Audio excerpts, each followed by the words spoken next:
Bismillahirrahmanirrahim. My dear students of second year MBBS, after a short break of the holidays and also after the Eid al-Fitr, I am again going to talk about the histology of the liver. We were talking about the gastrointestinal tract and the accessories, the glands which are related with the gastrointestinal tract. Liver is one of the biggest organs in the abdominal cavity. It is the largest mass of glandular tissue in the body. हम इसे जिगर और कलेजा कहते हैं.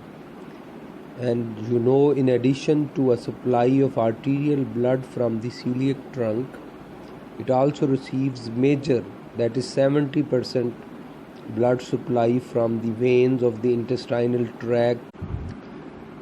It receives all the materials absorbed from the gastrointestinal tract with the exception of lipid, most of which is transported into the lymphatic system. In addition to the digested materials, the portal blood also carries to the liver various toxic substances. So I will talk about the functions of the liver later on. And liver is the largest gland of the body. Its weight is 1500 grams, that is 1.5 kilograms, and 2.5% of the total body weight. And it is present in the right hypochondrium. In the left hypochondrium was the spleen. You can see that vascular supply of the liver has got, there is an indentation on one side.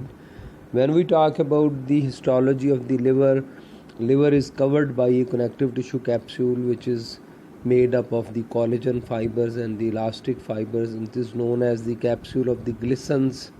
And on one side of the liver there is an indentation which is known as the porta hepatis, or which is known as the hilum, and it receives the dual vascular supply. You can see the hepatic portal vein which brings 75% of the blood, and the other is the hepatic artery which brings 25% of the blood into the liver. Both vessels enter the liver via the porta hepatis, and you can see the porta hepatis. If we talk about the histological structure of the liver, it is made up of the stroma and the parenchyma. As all the glands have got a stroma and they have got a parenchyma. Stroma is the connective tissue, that is the capsule, the trabeculae, and the reticular network in which the parenchymatous tissues, that is the hepatocytes. What is the parenchyma of the liver? In the parenchyma of the liver we have got the liver cells which are known as the hepatocytes, and then we have got the blood vessels, and there are the bile ducts, because one of the functions of the liver is production of bile. The hepatocytes, they produce the bile. Bile is being produced in the hepatocytes. Liver stroma and consists of the connective tissue capsule of the Glissons, which sends trabeculae in the form of the septa inside to divide the substance of the gland into smaller compartments. Rather, we will talk about, if we talk about the anatomy of the liver has got the lobes. There is a right lobe and there is a left lobe, and there is a caudate and quadrate lobes. And also the liver is covered by the serous layer, that is the visceral peritoneum, and the fibrous layer is called the Glissons capsule. Trabeculae, the Glissons capsule extends into the interior of the liver as numerous branching trabeculae and septa. You can see the main substance of the liver has got these are the hepatic globules, the classical hepatic globules. I will tell you that histologically the general structure of the liver is interpreted in the form of we will find the hepatic lobule, the portal lobule, and the hepatic acinus. Three interpretations of the liver structure have been proposed. These include the hepatic lobule, the portal lobule, and the hepatic acinus.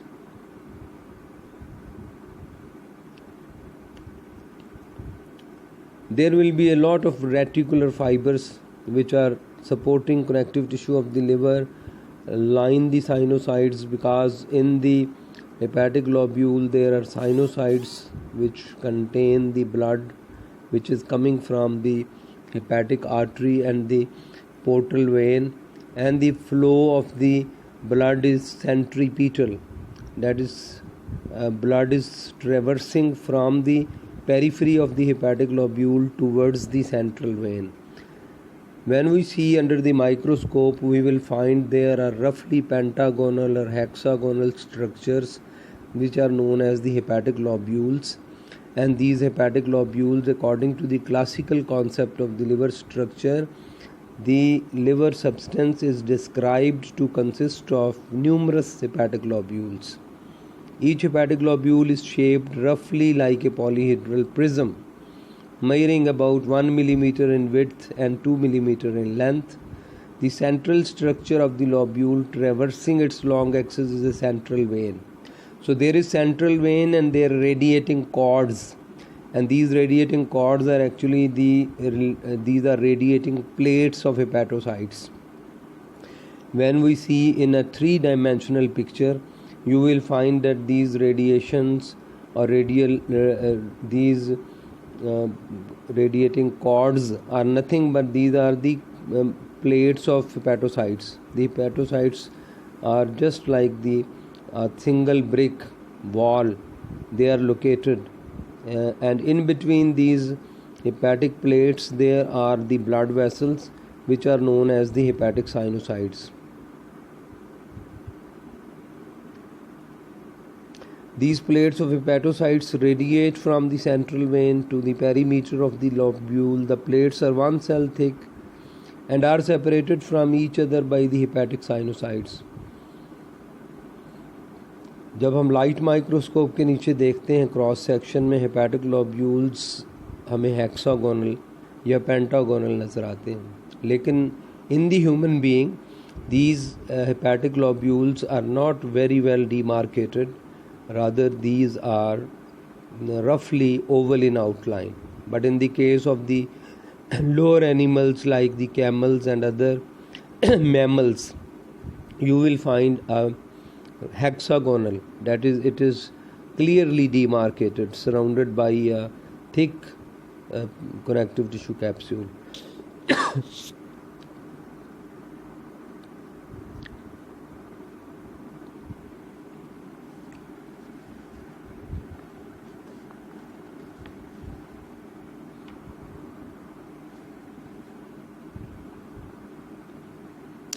When we talk about the liver parenchyma is organized as thousands of small hepatic lobules. Structural unit of the liver is called hepatic lobule, roughly hexagonal arrangement of irregular plates or cords of hepatocytes radiating outward from a central vein. You can see this is the diagram. This is the central vein and these are the radiating cords. These are the radiating cords made up of the hepatocytes. And in between these radiating plates, you can see the blood vessels, which are the sinusoids. And at the periphery of this hexagonal hepatic lobule, there is a area where we will find 3 structures. And because we find these 3 structures, we call these areas the portal triads. And these portal triads, they are 3 to 6, and these 3 to 6 areas being associated with each lobule with branches of afferent blood vessels, that is the portal vein and the hepatic artery, situated at the periphery of the hepatic lobule, and the efferent vessel, that is the central vein. इस picture से ये बात clear हो रही है कि ये hepatic artery है, ये पोर्टल वेन है, and this is the branch of the bile duct, and these 3 structures are present in a connective tissue lying here at the periphery of the hepatic lobule, and these 2 vessels, that is the portal vein and the hepatic artery. These are the afferent vessels, and they brings blood, and this blood is then traversing towards the central vein. Central vein is the branch of the hepatic vein. So the flow of the blood is centripetal. You can see the blood is flowing from the periphery towards the center, while the flow of the bile is reverse as compared to the blood. The bile is flowing from the center towards the periphery, that is centrifugal. You can see these green in color areas, these are the bile canaliculi. The bile flows in narrow channels called bile canaliculi, which are located between the adjacent hepatocytes. These bile canaliculi are simply spaces between. These are not the bile canaliculi are not lined by the epithelium. Rather, the bile canaliculi are actually they are formed by the cell wall of the adjacent hepatocytes. They have grooves, and then they oppose each other. There will be the formation of a groove. These grooves become the canaliculi, and these canaliculi contain the bile. Bile is flowing from the center towards the periphery into the branch of the bile duct in the portal triad or the portal area.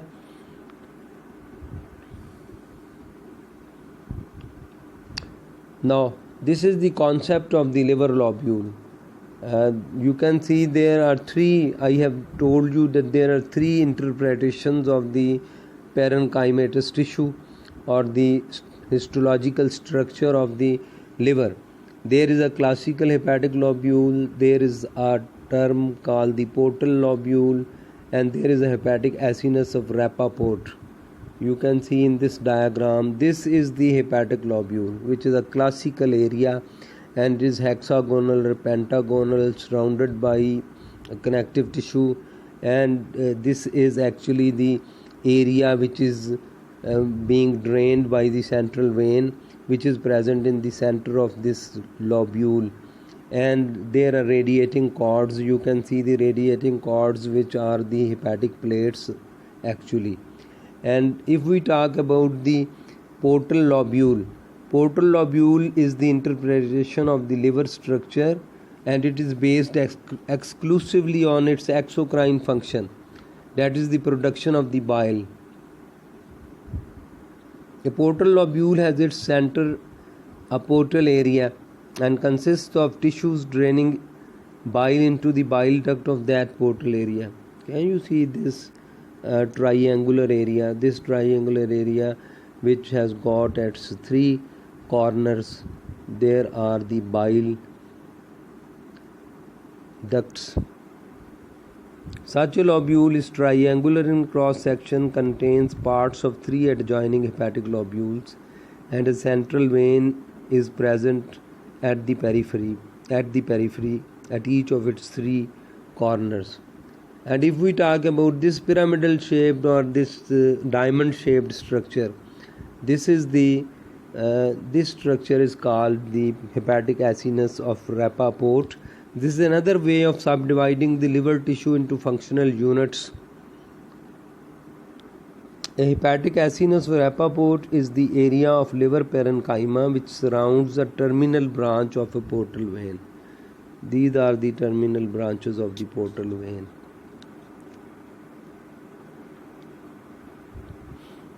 Such an area appears diamond-shaped in cross-section and is situated in adjacent areas of two different classical hepatic lobules. One central vein is located at each of the two. This is the central vein and this is the central vein. So on both sides of this diamond-shaped area, we have got two central veins. And in between, this is actually the area which is actually supplied by these distributing branches of the portal vein and the hepatic artery. This is the microscopic picture. You can see the central vein, this area which is surrounded by this yellow colored dotted line gives rise to the classical liver lobule. which is roughly pentagonal. You can see the portal triads on different corners, at rather 6 corners of this liver lobule. We have got the portal triads with surrounding connective tissue. So this is the microscopic picture of the liver when we see under the microscope. This is the central vein, and you can see from the central vein there are radiating cords of, these are the hepatocytes, and in between the hepatocytes you can see the spaces. These spaces are actually the sinusoids. Now you can see under the microscope the portal lobule is seen like this triangular area. On all the 3 corners of this triangular area you can see the central veins, and this is actually the area which is drained by a single bile duct which is present in the center of this triangular area. So this is according to the exocrine function of the liver. Diamond shaped areas of the liver parenchyma, they are known as the hepatic acini of Rappaport. They form the structural and metabolic functions of the liver. Numerous branches arise at right angle. Let's talk about the liver cells, that is the hepatocytes. It is a large cuboidal or polyhedral epithelial cell with large round central nucleus, and there is an eosinophilic cytoplasm which is very rich in mitochondria. All the organelles, you can see this is a hepatic cell. This is a hepatic cell or the hepatocyte, and you can see these cells are hexagonal in shape, and the liver cells, they have got 6 or more surfaces and a diameter of about 20 to 30 microns. Each cell usually has a single spherical nucleus. Some binucleate cells are also present. When we see under the electron microscope, the cytoplasm of hepatocyte is seen to contain the usual cell organelles. Mitochondria are much more and numerous and scattered throughout the cytoplasm. Golgi apparatus can be seen near the nucleus. Both the smooth and rough endoplasmic reticulum are present. There are peroxisomes and lysosomes which are abundant in the cytoplasm. Also contain a large number of glycogen granules and fat droplets. But in routine histological preparation, these substances are washed out, leaving empty spaces in the cytoplasm.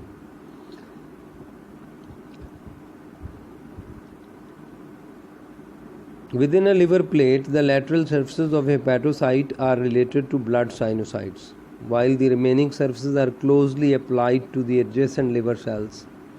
Wherever 2 hepatocytes come in close contact, they generally delimit artibular space between them, which is known as a bile canaliculi. As I have already told you, the microvilli protrude from the plasma lemma of the hepatocytes into the lumen of the bile canaliculi, just to increase the surface area and secreting a lot of bile into the bile canaliculi. On each side of the canaliculus, the liver cells are firmly bound to each other by tight junctions. These junctions isolate the lumen of the bile canalicus and prevent escape of bile. Bile canaliculi range from 0.5 to 1.5 micron in diameter and form a network of minute channels within the plates of the hepatocytes. Adjacent to a blood sinusoid, the surface of a hepatocyte is separated from the wall of the sinusoid by a narrow space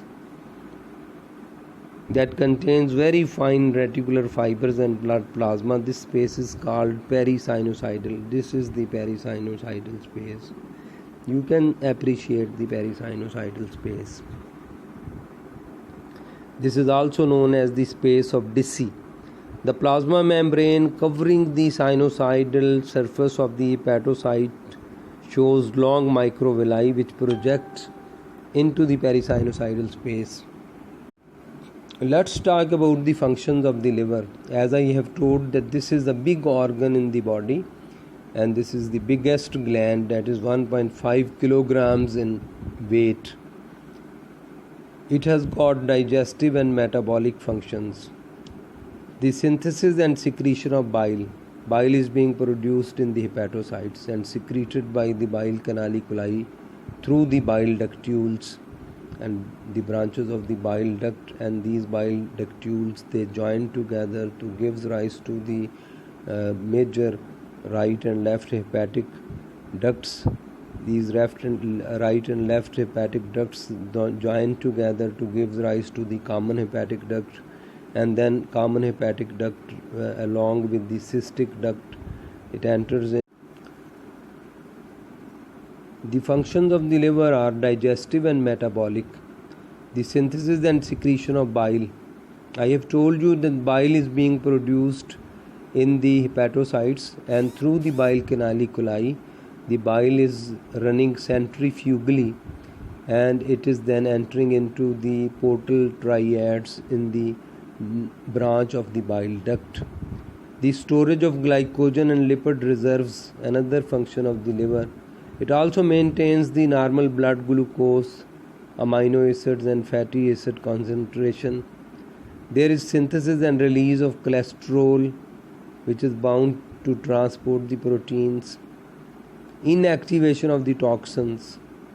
The portal vein, along with the all the nutrients from the gastrointestinal tract, it also brings the toxic substances into the liver, the poisons and the drugs which are being metabolized in the liver. The storage of iron reserves, another function of the liver, and there is storage of fat soluble vitamins. The non-digestive functions of the liver are synthesis of plasma proteins. A lot of plasma proteins is being produced. That's why in the liver disease there is decreased plasma proteins levels in the blood. Then synthesis of clotting factors, very important function. All the clotting factors are being produced, and so sometimes in the cirrhosis of the liver or in the fibrosis of the liver, there is blood dyscrasias, there is bleeding disorders, and then synthesis of the inactive angiotensinogen, phagocytosis of damaged red blood cells, storage of blood is again it is one of the functions of the liver. Then breakdown of circulating hormones like the insulin and epinephrine, inactivation of lipid soluble drugs, this is also one of the functions.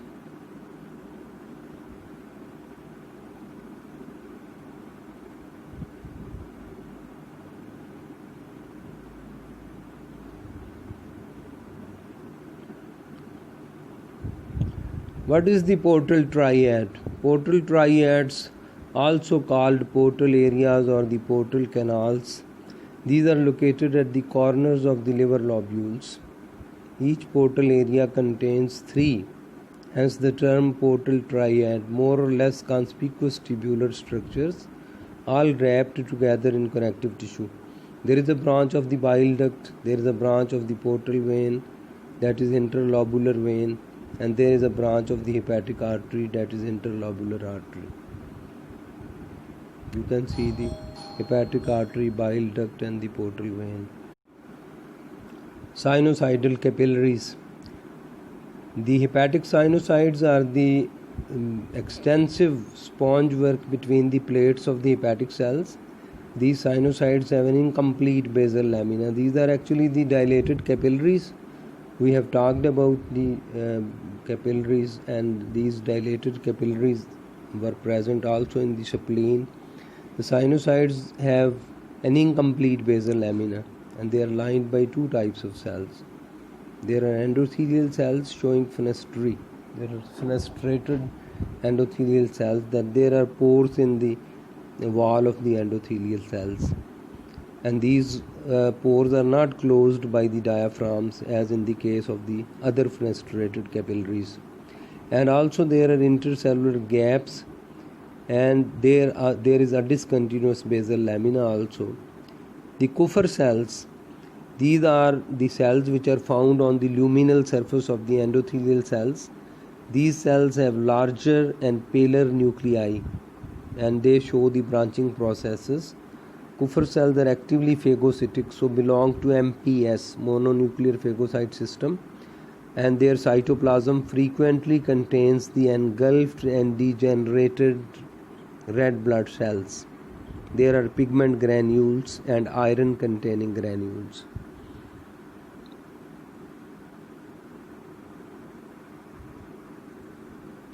So these are the cords of the hepatocytes, and in between the cords of the hepatocytes you can see the area.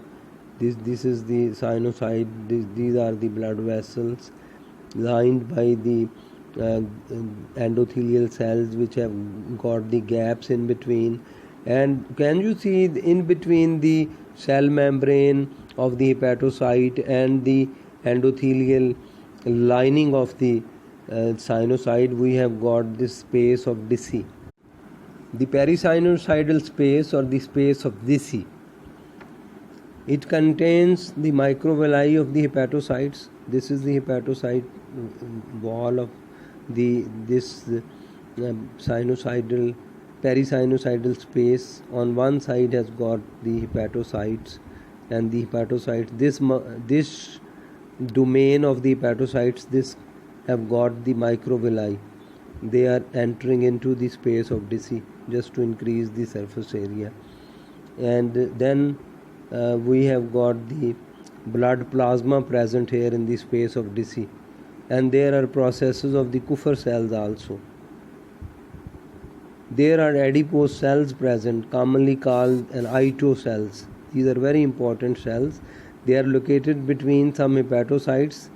These cells have been shown to be the primary storage site for vitamin A. They also can produce connective tissue fibers in the large amount in the process of the cirrhosis of the liver. In the fetal liver, the space between the blood vessels and the hepatocytes contains islands of blood forming cells. Ito cells, you can see an Ito cell. These are the lipid inclusions. This is the sinusoid. Blood circulation through the liver. Blood supply of the liver is highly vascularized and receives blood via the portal vein and hepatic artery. दो इसकी branches हैं, afferent artery, hepatic artery और portal vein की शक्ल में, both of which constitutes afferent vessels of the organ. The efferent vessels are the hepatic veins which drain into the inferior vena cava. The liver is highly vascularized and receives blood via the portal vein and hepatic artery, both of which constitute afferent vessels of the organ.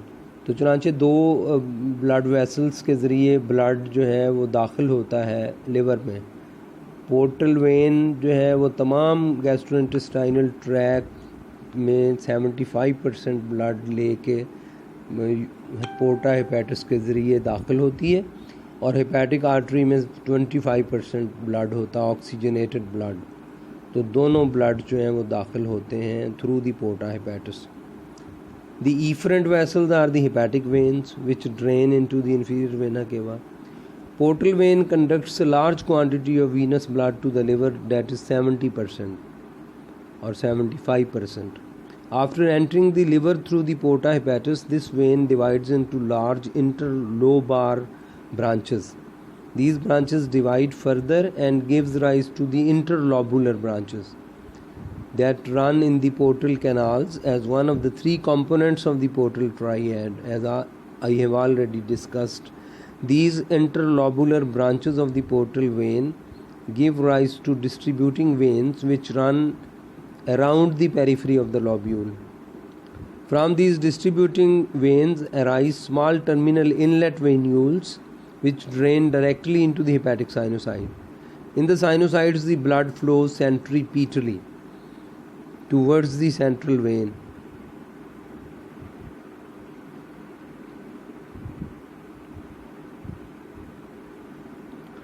These central veins then they unite together to give rise to the sublobular veins, and these sublobular veins gradually converge and fuse to form two or more hepatic veins that drain into the inferior vena cava. As regards the hepatic artery, it brings arterial blood to the liver. This vessel enters through the porta hepatis and divides repeatedly to form the interlobular arteries that run in the portal canals. Interlobular arteries gives rise to two sets of arterioles. One of these sets empties directly into the hepatic sinusoids, and arterioles of the other set break into the capillaries that supply the interlobular connective tissue of the portal canals and finally drain into the interlobular branches of the portal vein.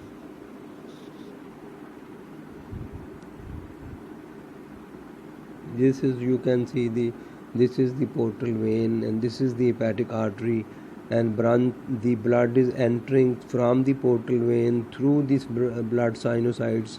In between these hepatic plates there are spaces called the blood sinusoids, and blood is flowing towards the central vein.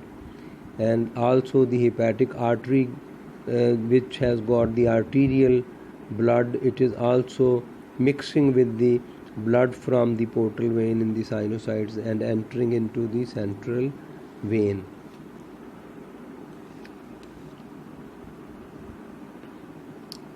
As regards the lymphatic drainage of the liver, no lymphatic capillaries are found in the hepatic lobule itself. However, the lymph is formed from the fluid in the space of Deci, from where it passes into the lymphatic vessels which originate blindly in the connective tissue of the portal canals. These lymphatic vessels communicate with the lymphatic vessels of the capsule, and ultimately large lymphatic vessels leave the liver through porta hepatis.